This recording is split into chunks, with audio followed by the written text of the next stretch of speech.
Ministros do STF criticaram a PEC aprovada pelo Senado nesta semana, que limita decisões monocráticas de ministro da Suprema Corte.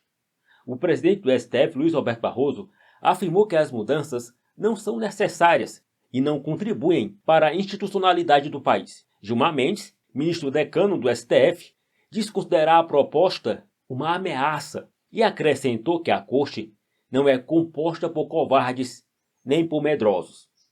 O ministro Alexandre de Moraes também foi na mesma onda e criticou o texto. Aliás, durante a audiência do TSE, Moraes constrangeu um advogado e debochou da OAB. Veja o vídeo.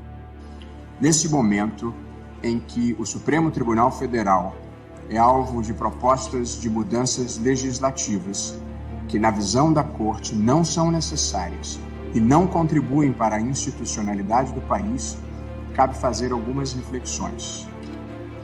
O desenho institucional traçado na Constituição para o Supremo Tribunal Federal tem algumas singularidades relevantes. A Constituição brasileira, como toda Constituição democrática, organiza o Estado, reparte a competência dos poderes e define os direitos fundamentais do povo.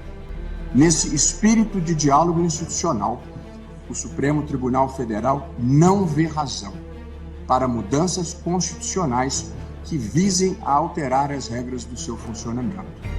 Num país que tem demandas importantes e urgentes, que vão do avanço do crime organizado à mudança climática, que impactam a vida de milhões de pessoas, nada sugere que os problemas prioritários do Brasil estejam no Supremo Tribunal Federal. Até porque as mudanças sugeridas já foram acudidas, em sua maior parte, por alterações recentes do próprio regimento do Supremo. Nos últimos anos, o Supremo Tribunal Federal enfrentou o negacionismo em relação à pandemia, salvando milhares de vidas. O negacionismo ambiental, enfrentando o desmatamento da Amazônia e a mudança climática, bem como funcionou como um dique de resistência contra o avanço autoritário. Por esse papel, o tribunal sofreu ataques verbais e a criminosa invasão física que vandalizou as instalações da Corte. Após esses ataques verbais e físicos, o tribunal vê com preocupação avanços legislativos sobre a sua atuação. O fato é que este Supremo Tribunal Federal, sempre atento às suas responsabilidades institucionais e ao contexto que o cerca, está preparado, não tenho a menor dúvida, para enfrentar, uma vez mais, e caso necessário, as investidas desmedidas e inconstitucionais, agora, eventualmente, provenientes do Poder Legislativo. Lembro aos ministros, recados da rua chegam a todos nós, dando conta de que o projeto de emenda aprovado é mal menor, tendo sido endereçado a esta casa agora como forma de impedir possíveis reformas ainda mais drásticas ao funcionamento da Corte, ou mesmo a instauração de processos de impeachment contra membros deste tribunal. No particular, senhor presidente, é preciso altivez para rechaçar esse tipo de ameaça de maneira muito clara. Esta casa não é composta por covardes. Esta casa não é composta por medrosos.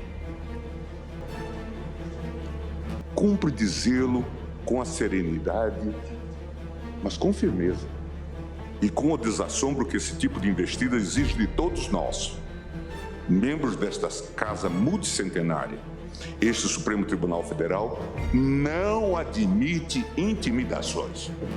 Mas não, isso foi ressaltado tanto por Vossa Excelência quanto pelo ministro Gilmar, mas não quando escondem insinuações, intimidações e ataques à independência do Poder Judiciário e principalmente à independência desse Supremo Tribunal Federal. O presidente também não poderia deixar de concordar com o nosso decano de que essa corte não se compõe de covardes nem de medrosos. A Constituição garantiu a independência do Poder Judiciário, proibindo qualquer alteração constitucional que desrespeite essa independência e desrespeite a separação de poderes. E tenho absoluta certeza que essa Corte, sob a presidência de Vossa Excelência, demonstrará coragem na defesa dessa principal garantia do Poder Judiciário, não em favor do Supremo Tribunal Federal ou em favor dos juízes e juízas, mas a principal garantia do Poder Judiciário em defesa da sociedade, de todos os brasileiros, de todas as brasileiras, que é a independência de seus juízes. Havia inscrição para sustentação oral? Essa foi indeferida, presidente?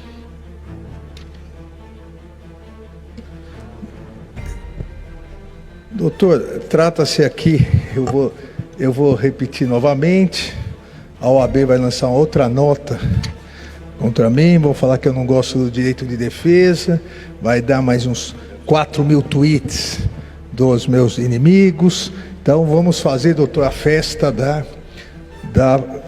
do Twitter, das redes sociais. O regimento interno do Tribunal Superior Eleitoral, acompanhando o regimento interno do Supremo Tribunal Federal, conforme decisão já do Supremo Tribunal Federal, não há sustentação oral em agravos. Eu coloco em votação aqui no plenário. Alguma divergência? Então, reiteramos a jurisprudência por unanimidade. Parece que a democracia e a separação de poderes incomodam o ministro do STF. Bom, e com relação à atitude de Moraes, a OAB emitiu uma nota criticando a conduta do ministro, ante aos reiterados cerceamentos aos direitos de defesa.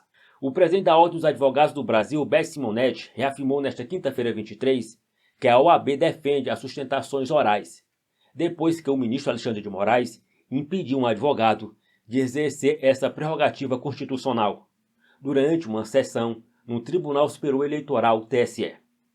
É inacreditável que um advogado seja impedido de fazer a sua sustentação oral no Tribunal Superior Eleitoral. Outro ponto inacreditável é o fato de que o ministro do STF e presidente do TSE chame de inimigo setores da sociedade que o criticam nas redes sociais.